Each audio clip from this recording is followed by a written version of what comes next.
It looks to me that the people are taking over certain cities that nobody thought were really possible just a few weeks ago.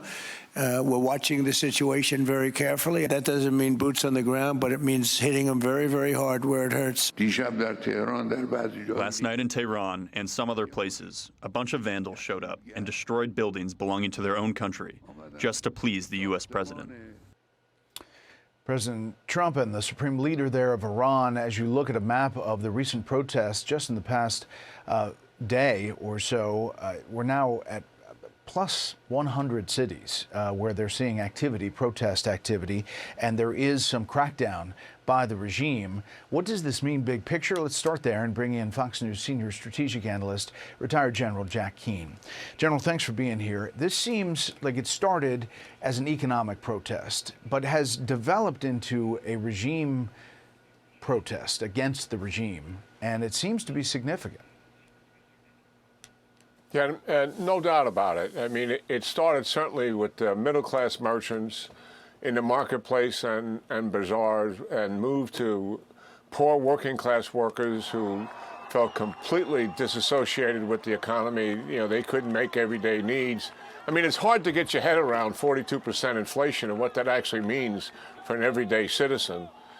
And then it spread to academia and to students, which have always been a part of these protests, but they were the last ones to join.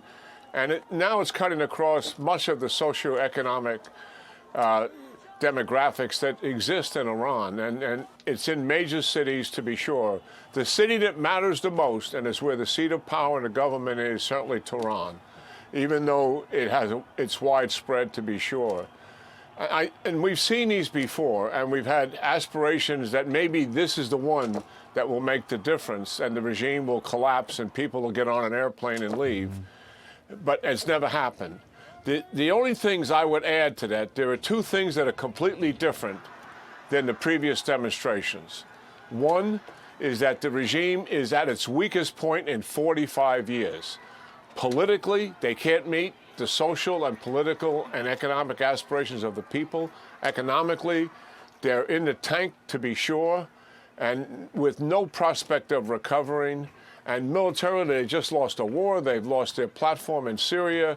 Their proxies are, by and large, decapitated and almost eliminated, to be sure. And the result of all of that is they are in a fundamentally weak position, and it's serious in terms of the regime. And when you have that, it also breeds discontent and breaks down trust and unity because people begin to fear about their own survival. The second thing that's completely different, Brett, and that is President Trump.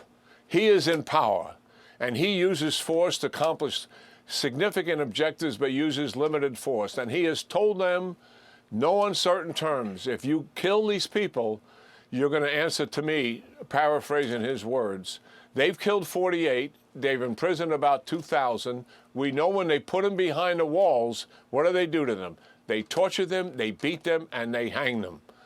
And they do that out of public view for all the obvious reasons. If I was in the Iranian regime, I would take President Trump dead serious here. General, the question is, what does that look like? When the president puts out that we're locked and loaded if you're killing these protesters, as you mentioned, there are arguably some reports that 60 plus already killed and 2,300 captured and detained. There's all kinds of reports of an increased crackdown that's coming on protesters.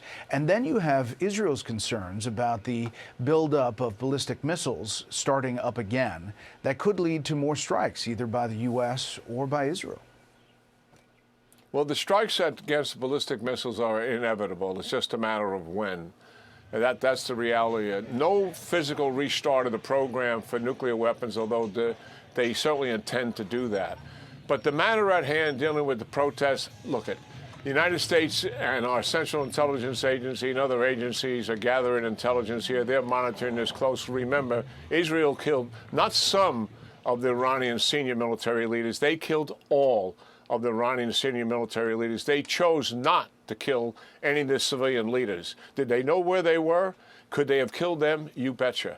We're sharing intelligence. It is likely if we do something here, and as the Iranians continue to blow off President Trump, I think that likelihood becomes considerably more possible and potential.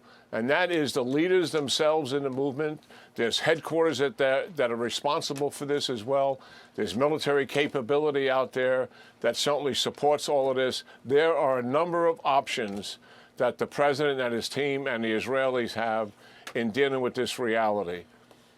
I just have a few seconds here, General, but you would say that the chances that some kind of strike, whether it's Israel, the U.S., whether it's supporting these protesters, would likely happen soon?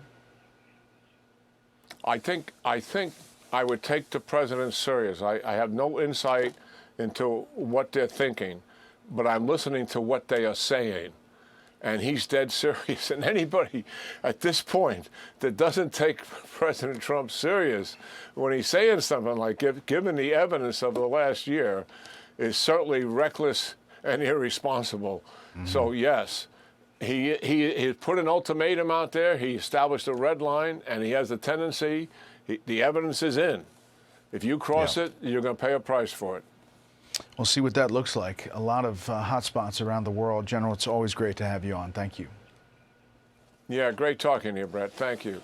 Hey, Sean Hannity here. Hey, click here to subscribe to Fox News YouTube page and catch our hottest interviews and most compelling analysis. You will not get it anywhere else.